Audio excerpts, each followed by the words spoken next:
All right. Hello, boys and girls. Today, it's Mrs. Liss, and today we're going to start by going over the homework that you had assigned from Mrs. Miller on the perimeter and area worksheets. So this first worksheet I'm going to look at is perimeter of a polygon. Now remember, perimeter is the distance around the outside. Kind of like if you were going to put up a fence. You would need to measure how far around you have to go. So if I look at this first one, to get perimeter, I'm just going to add up all the sides. Okay, so if there are 8 sides, I'm going to add up 8 numbers. If there are 6 sides, I'm going to add up 6 numbers. Remember, if you leave a number out, think about it like a fence. I always tell kids, if this was a fence right here and I only added up these 3 numbers and I did not buy fencing for this part right here, I would not be going all the way around the outside and I'd be letting all the dogs out, right? You don't want to let the dogs out, so you have to close in the fence. So let's take a look at this one. Perimeter of this triangle. I'm going to add up these 3 numbers. So I've got 7, 5, and 6. Add those up. I'm going to end up with 18 centimeters. Take a look at the next one. The next one, we have 1, 2, 3, 4, 5, 6 sides. So we have a hexagon. So we're going to take that 3. We could add 3 up 6 times, or I can also do 6 times 3, and that's going to give me 18 meters. Okay, the next one we have a rectangle. So I can do this 2 ways. I can add up 14 plus 14 plus 8 plus 8 all in a column, or I could do 8 times 2 is 16. Sorry, I'm getting off there a little bit. 8 times 2 is 16, and 14 times 2 is 28. And then I'm going to take that 28 and the 16, and I'm going to add them together, and I'm going to end up with 44 inches. Remember that label every single time. All right, so you get the idea of adding up all the sides. For the sake of time, for this next one, I'm going to tell you is going to end up being 43. Got to have that label there, feet. For this next shape, for E, we ended up with 75 kilometers. Okay. For the next one, I have 1, 2, 3, 4, 5 numbers. So I'm going to add up 5 numbers, and I would end up with 109 millimeters. Okay, look at this next one. There are lots of numbers. So a good way to go about doing something like this, you could say, okay, I'm going to group all the 7s. I mean, you could do this anyway, but I'm going to group all the 7s. 7, 7, 7. 7 times 3 is 21. Now let's look and see if I can find all the 8s. 1, 2, 3 8s. 8 times 3 is 24. And then I have 2 3s. That's 6. And I have a 4 and a 5. I'm going to add those up. 4 plus 1 is 5. Plus 6 is 11. Plus 4 is 15, plus 5 is 20. 2, 4, 6. I'm going to end up with 60 centimeters. So for this one, I went and I crossed them off as I used them, just to make sure that I had gotten them all in and I didn't do one more than once. And I also grouped them by like amounts. So 7, 7, 7, I did the 21. But you can go about doing it anyway as long as you end up with the 60 centimeters. For this next one, you should have ended up with 113 inches. And for this last one, it would have been 465 feet. Okay, that's how you do perimeter. All right, so take a look down here at the bottom. It says it's a challenge. Draw a square with a perimeter of 180 yards. Label the length of each side. Okay, so here's a square. What do I know about a square? I know each side of a square is the same length. So I want to take that 180 and I'm going to divide it into 4 equal groups. So 18 divided by 4 is 4. 16, 20, 45. I end up with a 45 yards for each side. So because it asked me to label, I did just that, and that's what I ended up with. Okay, so that was our perimeter sheet. You also had to do the area sheet, so let's go over that. The area of a rectangle. Remember, area of a rectangle is length times width. So you are going to take the length times the width. Now, if they don't give you a different amount, you can assume it's a square and all four sides are the same. So this one would be 9 times 9, which gives me 81. I'm going to label this 81 square centimeters. Now, remember, when you're doing area, it has to be labeled in squared. You can write it square centimeters like this. You can also write it like this. Both of those are acceptable. But 81 square centimeters, because what that's saying is I would need 81 squares that are a centimeter by a centimeter to fit inside of that. That's how you figure that out. That's like your floor, if you're putting tile down on a floor. So for this next one, you would have gotten 30 square feet. This would have been 8 square kilometers. Over here we have 72 square inches. Here we have 42 square millimeters. Here we've got 5 times 8, which gives me 40 miles. And so we're on to our challenge. It says find the area of the polygon. All corners are 90 degrees. Use the back if you need workspace. Okay, so to find the area, I need to split this up into 2 separate pieces. So I would need to find the area of this little square and then this larger rectangle. So the little square is going to be area equals length times width. Area equals 3 times 3. So area equals 9 meters squared. That's going to be this part right there. Now I have to find the larger part, the rectangle. Area equals length times width. So area equals 11 times 12. So 11 times 12 is 132. Now I'm going to add those up together because I have to take this 132 to this 9 and you're going to add that up. So 132 plus 9,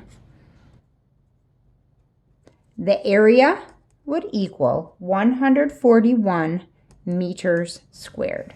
Because I have so much work, I want to circle that answer.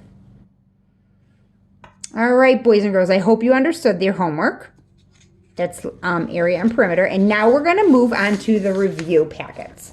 So you had for homework, I'm sorry, we're going to go through, we just finished the unit. We're going to be getting ready to do the test that comes at the end of this unit. And but to get ready to do that, we want to make sure that we have the review done together. So we're going to start that, we're going to do that today. Okay, so we just went over the homework. So let's work on the review. All right, so to do the review for this part A, set A, is going to be looking at the converting things for length, capacity, which is how much something can hold, and for weight. Okay, so you're going to need to really focus and use these boxes off to the side here because this is going to tell you the equivalence. So like 1 foot is 12 inches, 1 yard is 3 feet, which is also 36 inches. So if we're going from yards to inches or from miles to yards, you're going to need to look here. So remember, whenever you're doing this, you always ask yourself what the base unit is. So another thing you could have with you that we made in an earlier lesson was our large G. That also helps with capacity. It helps with equivalence for customary units. All right, so let's take a look here. We're going from yards to inches. So I always think of the base unit, like how many inches are in 1 yard? And the answer, if I look over here, is 36. There are 36 inches in 1 yard. But I need to figure out 9 of those. So I'm going to do 36 times 9.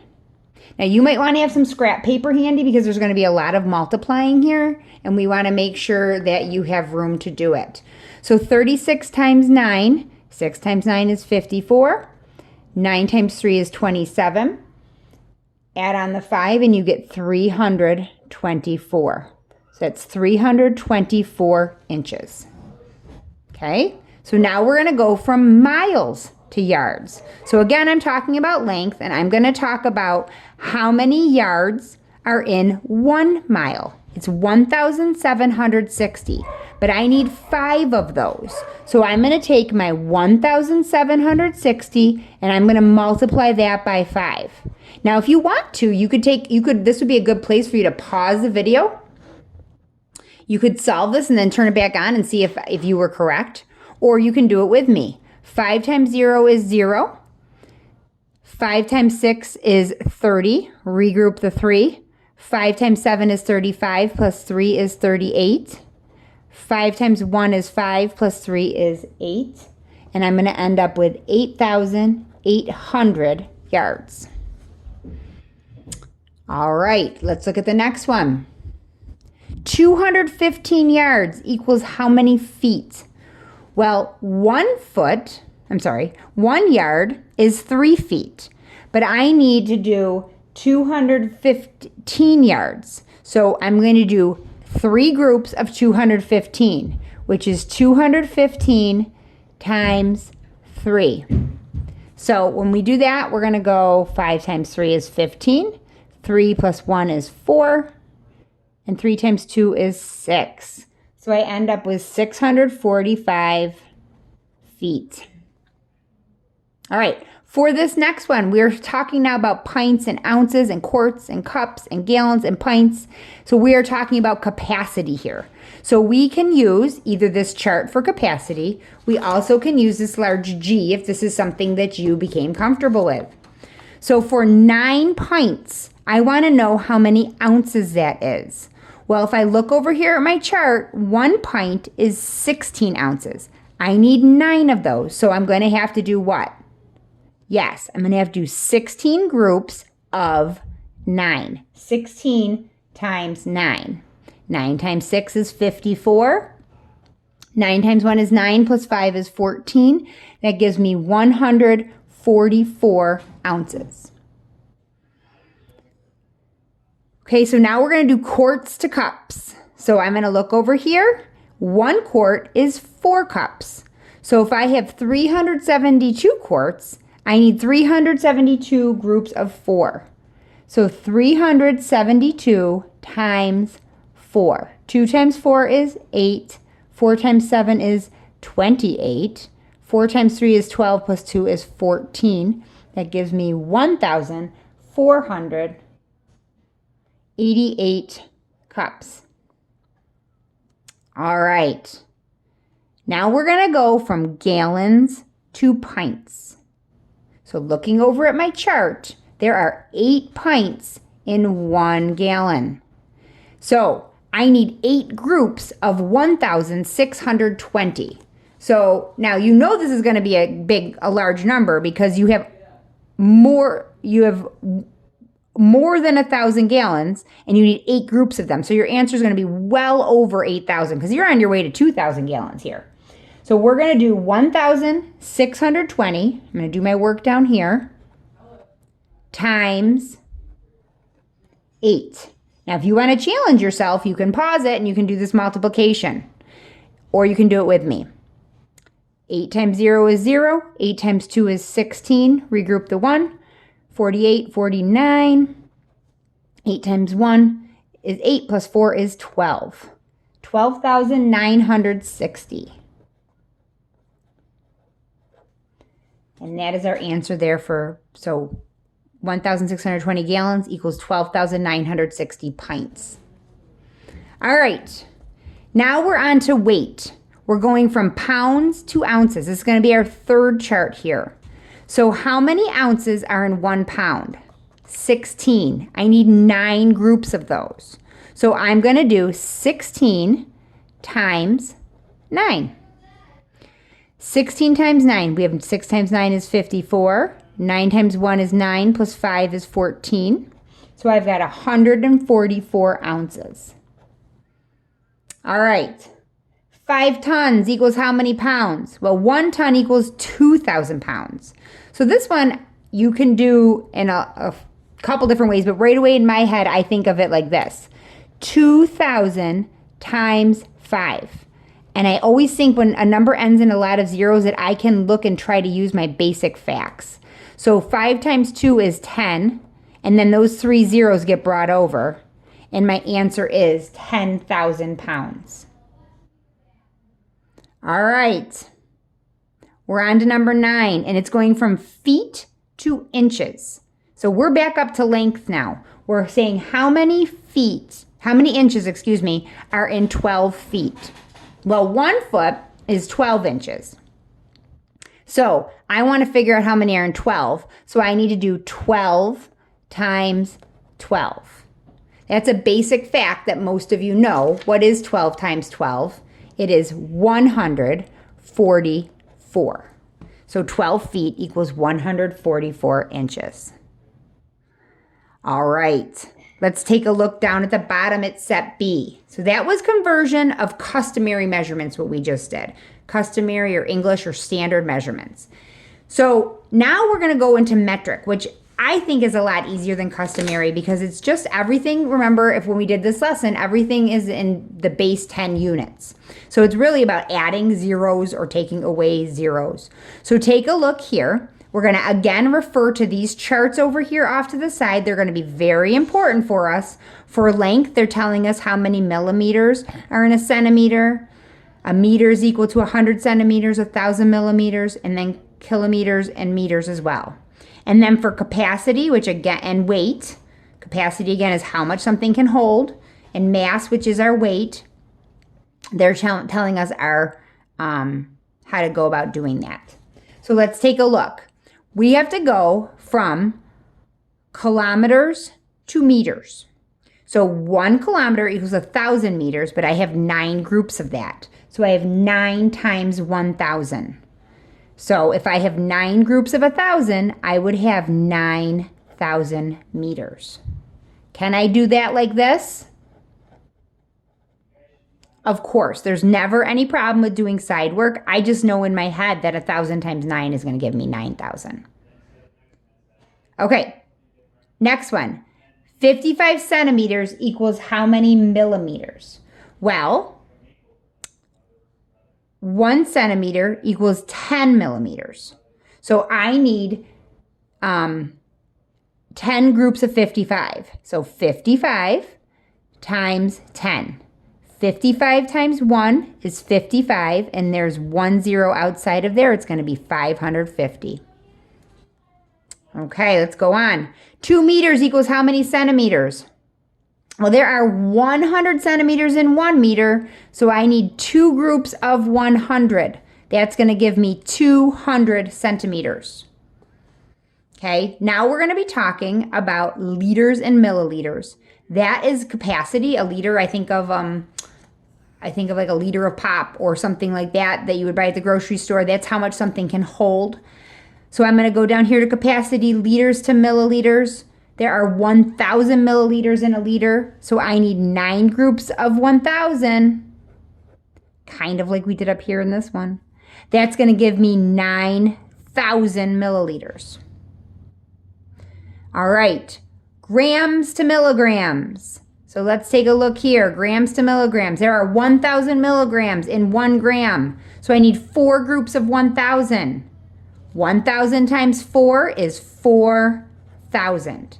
Again, I can do side work, but if I know it, that's okay. Look at number 6, kilograms to grams. There are 1,000 grams in a kilogram. 5 times 1,000 is 5,000. 8 kilograms to grams. I'm going to be going from grams to kilograms. And again, I'm talking about 1,000 grams per kilogram. So I'm going to go 8 groups of 1,000. That gives me 8,000. And grams to milligrams. 1,000 milligrams in 1 gram. I'm going to go 5 times 1,000. And that's going to give me 5,000 milligrams.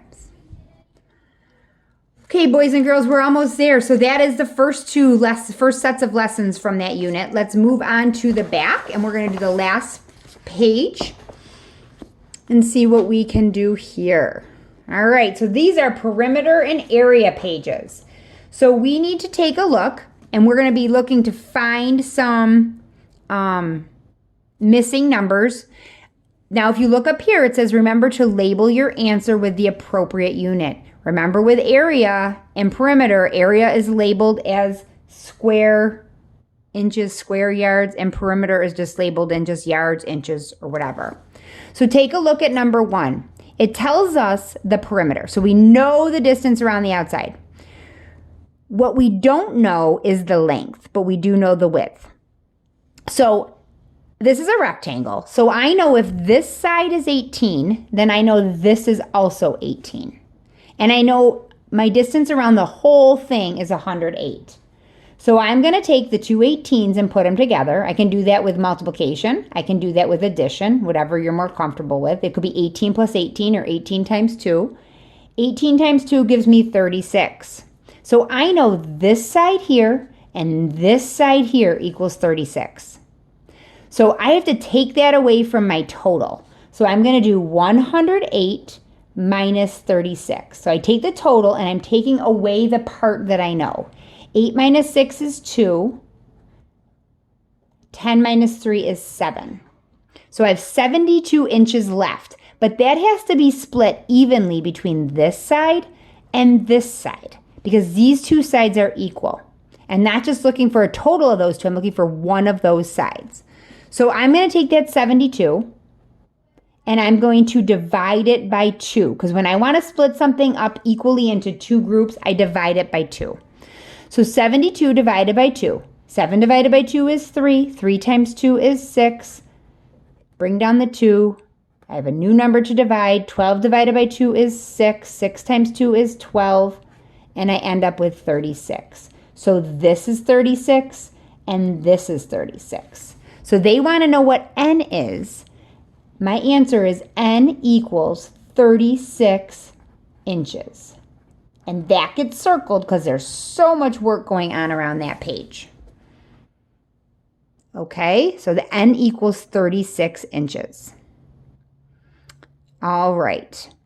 And I could check and make sure it all adds up to 108 too to make sure I was correct. I can add that 36 plus 36 is 72. 18 plus 18 is 36. And I could add up the 72 plus the 36. And I would come up with 108. So that was a way to check. My perimeter is 108, so all those sides had to add up to that. Okay, let's look at number 2.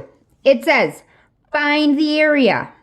Okay, well, I know my length, I know my width, and I know my formula. Area equals length times width. So if area equals length times width, I'm going to just plug in my numbers. Area equals 9 times 4. You guys know what 9 times 4 is? That's right, it's 36. Square, because it's area. Meters, because it's labeled in meters. So that is my answer. Area equals 36 square meters. Okay, let's look at the next one. It says, find the perimeter of the square. All right, the perimeter of the square. That is the distance around the outside. Find the perimeter of the square. So, I know this is 2.5. Well, if that's 2.5, I know this is 2.5. I know this is 2.5, and I know this is 2.5, because a square has 4 equal sides. So I can solve this by saying 2.5 times 4. But I could also solve it by just taking 2.5 and adding it up 4 times. Whatever you're more comfortable with fractions is okay with me. I feel like we focused more on adding fractions and multiplying fractions. I'm going to add them up. Okay, a half plus a half is a whole. A half plus another half is a, so these two are 1 and that two, those two are 1. So this fraction side is 2 wholes, not as a fraction. And then 2, 4, 6, 8 over here. Add up my 2 whole numbers that I have, because this became whole number over here on this fraction side. 8 plus 2, my perimeter is 10 yards. Make sure you label yards. Okay? All right. 2 more problems. You guys are doing a great job. We're getting there. Let's take a look at this next one. All right, a puppy pen is 4 feet wide by 5 feet long. Is 21 square feet of fabric large enough to make a mat for the pen? Explain. All right, so let's start with that one. Let's start by drawing our pen. So here's my puppy pen. Okay, and it says that it is 4 feet wide. So a 4 is here, 4 feet by 5 feet long. Okay. They want to know about a mat for the pen. Well, a mat for the pen is going to cover my floor. Anything that covers a space is going to be area. So I need to know the area of this pen. To find the area, I'm going to use my formula. Area equals length times width. So area equals 4 times 5, which is 20 square feet. Now, they have 21 square feet of fabric. Is that enough to make the mat? Yes, it's more than enough. They have an extra square feet of fabric. So we're going to say yes, and we're going to write 21 square feet is greater than 20 square feet. If you have more than you need, then you have enough fabric to make the mat. All right, let's take a look. Last question. Puppy fencing comes in sizes that are 12 feet, 24 feet, and 30 feet in length. Which length will be the best for the pen? How much, if any, will you have to cut off to fit the pen? So they want the fencing. The fencing is going to go all the way around. That is going to be perimeter. So we need to find out the perimeter to see which one of these 3 options is going to be the best. We don't want to get way too much and we don't want to get too little. We want to get the amount that's going to be closest to what we need. So if this is 5, I know this is 5 and this is 4. Okay, so we're going to add up 5, 5, 4, and 4. 5 plus 5 is 10, plus 4 is 14, plus another 4 is 18 feet is my perimeter. So if it's 18 feet is my perimeter, is 12 feet enough? It is not. That would be too little. You'd be letting the dogs out, right? Is 24 feet enough? It is. It's more than enough. 18 is less than 24. And 30 feet, we could buy that, but we would have way more than we need. And 24 is the closest to what we actually need. So which length will be the best for the pen? 24 feet would be the amount that's the best. And how much, if any, and there is some, will have to be cut off to fit the pen? Well, I need 18 feet and I'm buying 24 feet. So they want to know how much extra I'm going to have. So I'm going to take the 24 feet that I buy and take away by subtracting the 18 feet that I need to use. That is what's going to get cut off. And there will be 6 feet cut off. And that, my friends, is your final question. All right. I hope that made sense. I hope you feel ready to take the celebration for the next homework day. So again, celebration is going to run the same way. It's going to be the one in the book. You'll get a copy of the answers. You can choose to do it independently, then have someone check you. You can feel free to look back in your book for those charts on the conversions. But Mrs. Miller will give you more specific directions. But you are ready, you know what to do, and you feel free to ask adults in your home if you need help as well. Thanks a lot and have a good rest of your day.